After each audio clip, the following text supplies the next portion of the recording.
configuration doesn't exist, and to enable it I just have to add the access token again and specify when it expires. So let me enable this because I'll need it to add more functionality. Now one thing I want to highlight here is how we can drive the state of the user interface based on what we are returning from the API. So let me jump into the backend for a moment, and I want to take a look at the user's controller where I have an endpoint for fetching the current user's profile. We introduced this in one of our previous lessons, and in the meantime I also added support for returning hypermedia links to this response.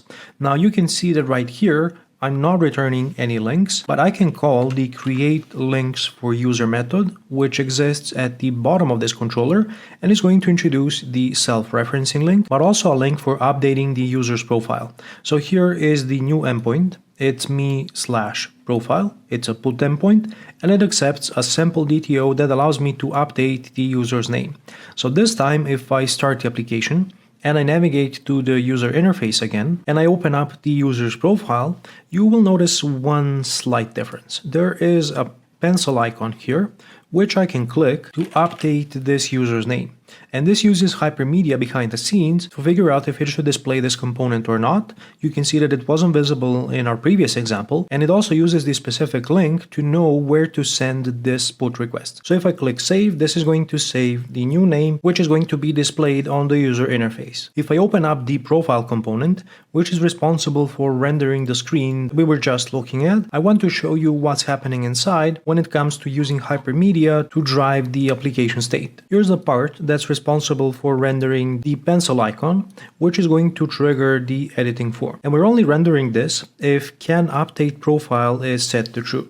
Now if I navigate to this, you will see that this is going to use the user profile response, which I get back from the REST API, access the Hypermedia links which are available on this response, and then it's going to look for a link where the relation of that link is update profile. So this is a very simple way of how you can use Hypermedia to drive the state of your user interface.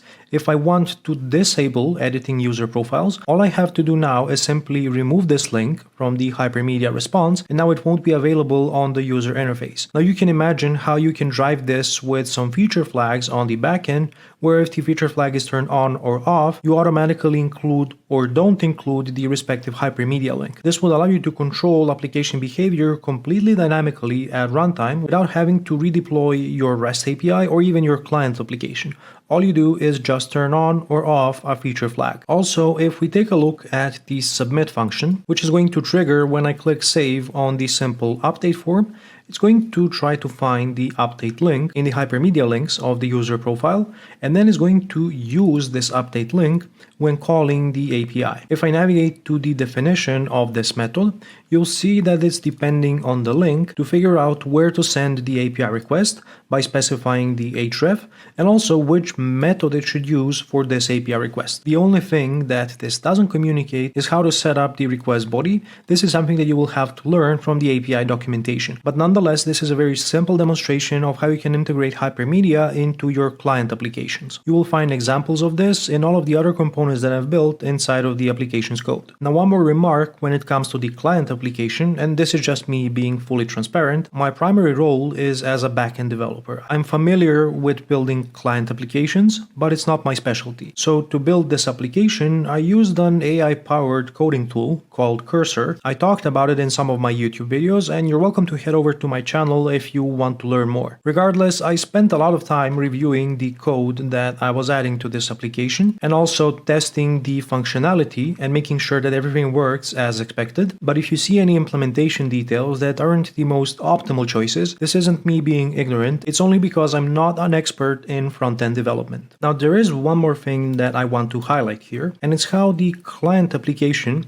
is interacting with the backend. I have this utility file which is going to initialize the authentication handlers, and this will allow me to get the access token, the refresh token, and trigger an action when it's refreshed. And all this is set up to create this fetch with auth method, which is heavily used in the React hooks, which call out to the REST API, and this simply takes care of including the access token in the authorization header when I'm sending the API requests, and then it handles some of the common response status codes. In this example here, when I run into a 401 unauthorized response, I'm going to try to fetch the refresh token. If it exists, I'll call the refresh method, which is going to reach out to the refresh endpoint on our REST API and get back a new access token and a refresh token, which I'm going to update and store in local storage so that I can remain authenticated between page loads. After that, this is going to automatically retry the fetch method in hopes that the original API request would succeed with an updated access token. There's a bit more code here handling the auto response codes, but that's pretty much it. And then another thing here is the base address for our REST API. I'm fetching that either from an environment variable or I'm hard coding it to localhost 5001 if this doesn't exist. The specific environment variable is defined in the local environment file, which I have here, and this isn't part of source control, but I'm going to include it in the source code that I share with you. We can also examine the authentication functions that I define here, which handle registering a user, logging in a user, and getting back an authentication response. Because these methods don't need authentication, I'm simply using the fetch API that's available in JavaScript to send the respective requests to our backend. So you can see there's nothing too interesting going on here. I just wanted to highlight a bit how the foundations of our client integration are set up. And with this, I'm going to wrap up this introduction of the DevHabit client application. I will leave it up to you to explore the application in depth. If you want to learn more about how it works and how it integrates with our REST API, there's obviously quite a bit of code to cover, and I can only highlight the most important details. One more thing you may have noticed is that the REST API has some additional functionality that we didn't discuss in the previous lessons. So in our next lesson, I'm going to demonstrate the new resource that I added to the DevHabit application. This is the entry resource, which is exposed by the respective controller with a couple of interesting new endpoints. And I also added a GitHub integration, which uses some background jobs to communicate with the GitHub REST API and automatically populate the entries for the user. So that's what we're going to discuss in our next lesson. Welcome to the next lesson, where I'm going to introduce you to the new resource that I added to the DevHabit REST API. This is the entries resource, which represents an individual entry for a specific habit. There is also an interesting GitHub integration, so we have a couple of topics to cover. Let's jump into the code and let me show you what's new. If you grabbed the latest version of the source code, then you can open up the entities folder, and inside of it you will find the entry entity. This represents an individual entry for a specific habit and a specific user with the respective value and some optional notes that you can include. There's also an entry source enum, which could be either a manual entry, this is the default value, or an automation entry, which is handled by our GitHub integration. More on this in just a moment. When it comes to the habit, there's also been an update with the introduction of an automation source value. And if I open up the habit class, you will see that there is an automation source property, which could be null. And how I designed it is to only allow one habit to have a specific automation source. This is mainly because I don't want to duplicate entries between multiple habit instances. When it comes to how we are exposing this resource on our REST API, you will find that there is a new controller, the entries controller, and it contains a few endpoints inside. There's the get endpoint for fetching a collection of entries. It supports pagination, sorting and filtering, data shaping, and all the other things we have covered in the course so far. So there's nothing particularly new here that you haven't seen before, which is also why I didn't want us to write all this code from scratch. The same goes for the endpoint for fetching an entry. It also supports data shaping. Then we have an endpoint for creating an entry. Here we have to check if a specific habit exists in order to create an entry. Then there's the batch create endpoint, which I won't discuss in depth in this lesson. I want to talk about it in the upcoming lesson, so I'm going to skip over it. There's also an endpoint for updating the entry. Again, nothing too interesting here. And there's two endpoints for archiving and unarchiving an entry. I implemented both of these as put endpoints. We could also make them batch endpoints. I don't think the semantics of this is particularly important if we are being pragmatic, and that is something that I'm trying to do with this REST API implementation. Now below all this, you'll find another interesting endpoint. the stats endpoint is going to return the entry statistics for the current user. Now this endpoint is pretty long, and all of this calculation could be inside of an extension method or its own service, but I wanted to leave everything inside of the controllers to keep it consistent with our implementation so far. And this is also aligned with what I've been saying from the beginning of this course, where I said that the specific architecture isn't my main concern here. I just want to have everything in the controllers to make it easier for us to discuss any implementation details. What this endpoint is going to do is it's going to fetch the entries for the current user and use them to calculate the statistics, which simply counts how many entries you had on a given day. It's also going to calculate the longest streak and the current streak for the user, and all of this is returned inside of the entry stats DTO. This is what I'm using to render the activity component on the dashboard in the client application. We are also supporting returning hypermedia links for the entry resource, and you can see a self-referencing link, the link for getting the stats, the link for creating or batch creating the entries, and then we have the next page and the previous page links, as well as the links for an individual resource. Now here you can see how we are dynamically returning the links based on if the entry has been archived or not. If it has been archived, then we return an unarchived link. Otherwise, we return the archive link where the client decides which one to use for sending an API request and also what to render on the user interface. So this is just another example of how we can use hypermedia to drive the application state. Now, I mentioned this GitHub integration a couple of times, so let me show you what this is. You will find a new folder inside of our code, the jobs folder, and inside of it I have two classes.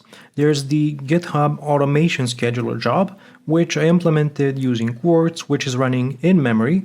And what this job does is it scans my database using the database context to look for any habits where the automation source is set as GitHub, and we haven't archived this habit. What it's going to do next is trigger another job. So it's doing a fan out of the background processing, and for each habit that we have to process, it's going to schedule another job instance. This will be the GitHub habit processor job. If we take a look at that class, what it's doing is finding the habit ID in the job data, and then we're going to do the actual work. We fetch the habit from the database, we use the user identifier on the habit to find the GitHub access token for the user. If the access token is there, then we can use it to fetch the user's profile, which we can pass as the argument to the GitHub service getUserEventsAsync method, and this just returns the events for the current user.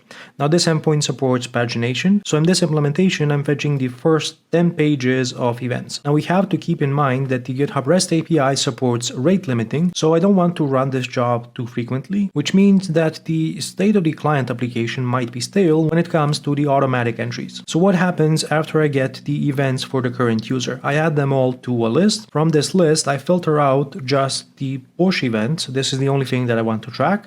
And for each one of these, I create a new entry where I format the notes based on the commit messages. What's interesting here is that one event might contain multiple commits. Now, I'm using the identifier of this event as an external ID on the entry, and this is a unique column in the database which allows me to ensure that I only ever include each event exactly once.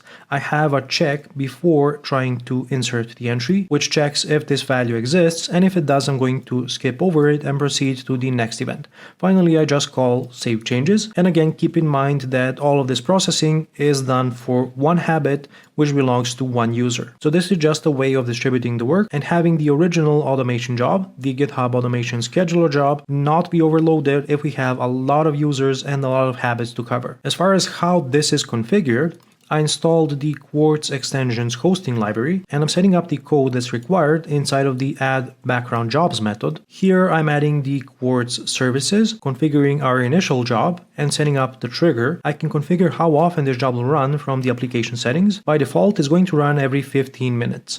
I'm also setting up the Quartz hosted service, which is going to start up when my application starts, and this is what's actually going to trigger the automation job. So that's it as far as the new functionality goes. I also made some refactorings and improvements to the existing code to make it cleaner and more maintainable, and you're welcome to explore all the updates in your own time. And we are going to move on to our next lesson, where I want to discuss batch resource creation in REST APIs.